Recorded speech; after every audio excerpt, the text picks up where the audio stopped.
Waalaikumsalam. Perkenalkan, saya Eni Hadayanti dari Prodi Kebidanan Fakultas Kesehatan Universitas Muhammadiyah Gresik. Di sini saya akan memberikan edukasi tentang membudayakan membuang sampah pada tempatnya. Ini dengan Ibu siapa ya? Ibu Nisa, Bu. Baik Bu, saya mulai. Apakah Ibu sudah mengetahui tentang sampah? Setahu saya sampah itu sisa makanan. Iya Bu, betul. Tapi lebih tepatnya sampah adalah sisa buangan dari suatu produk atau barang yang sudah tidak digunakan lagi, tetapi masih dapat didaur ulang menjadi barang yang bernilai. Permasalahan sampah di Indonesia merupakan permasalahan yang sangat serius. Nah, sampah di sini juga musuh bagi lingkungan karena mampu menimbulkan dan mencemari lingkungan. Lingkungan yang tercemar oleh pembuangan sampah akhirnya akan kotor, kumuh, dan bau, kemudian akan menimbulkan penyakit. Sampah telah mengakibatkan masalah yang begitu serius dalam pencemaran lingkungan.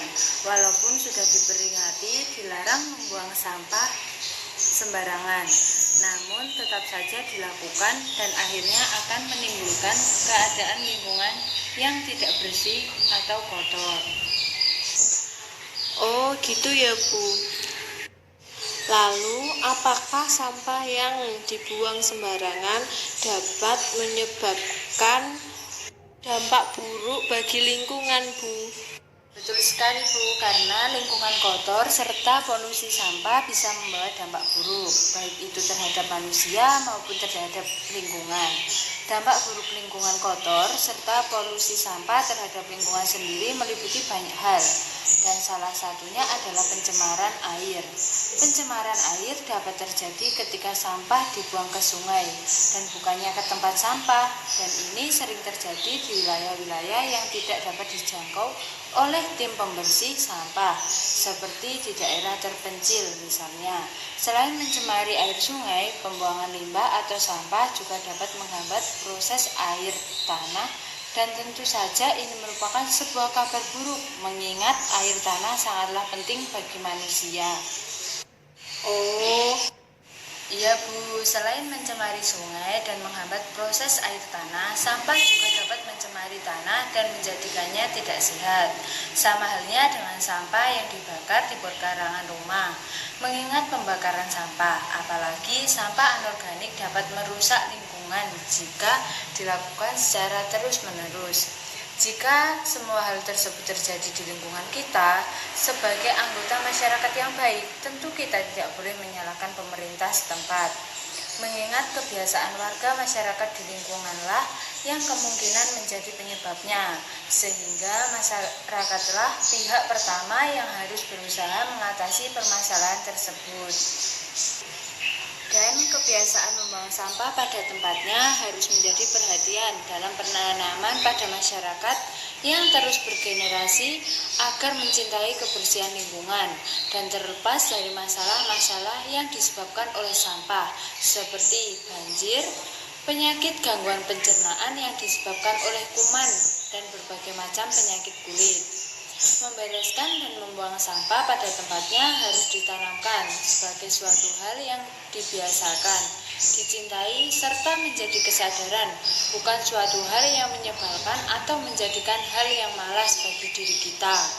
Kebiasaan untuk menahan diri membuang sampah saat belum menemukan tempat sampah harus juga dicontohkan, saling menegur dan dijadikan budaya dalam kebiasaan sehari-hari. Selain himbauan, pendidikan mengenai sampah perlu juga menjadi perhatian karena beberapa sampah bisa bermanfaat bagi lingkungan ataupun didaur ulang untuk menjadi sesuatu yang berharga. Sebagai pengetahuan, sampah terbagi menjadi dua, yakni sampah organik dan sampah non-organik. Sampah organik di sini ialah sampah yang bisa mengalami pelapukan, dekomposisi, dan terurai seperti sisa makanan, sayuran, daun-daun kering, dan sebagainya. Sampah ini juga dapat diolah lebih lanjut menjadi pupuk kompos dan tidak berbahaya bagi alam. Selanjutnya yaitu sampah anorganik. Sampah anorganik ialah sampah yang dihasilkan dari bahan-bahan non-hayati, baik berupa produk sintetik maupun hasil proses teknologi pengolahan bahan tambang atau sumber daya alam, dan tidak dapat diuraikan oleh alam. Contohnya, botol plastik, tas plastik, kaleng. Sampah ini sangat berbahaya, tidak dapat diolah oleh alam. Jika terjadi penumpukan, menyebabkan banjir maupun tempat sarang penyakit, jadi janganlah membuang sampah anorganik ini sembarangan. Itu tadi yang dapat saya sampaikan kepada Ibu mengenai membudayakan membuang sampah pada tempatnya. Mudah-mudahan dapat memberikan sedikit pengetahuan baru kepada Ibu mengenai pentingnya membuang sampah pada tempatnya. Iya Bu, terima kasih atas penjelasannya. Berkat penjelasan Ibu tadi, saya mengetahui tentang pentingnya membuang sampah pada tempatnya dan masalah yang akan timbul ketika saya membuang sampah sembarangan. Iya Bu, sama-sama. Terima kasih atas waktunya. Assalamualaikum. Waalaikumsalam.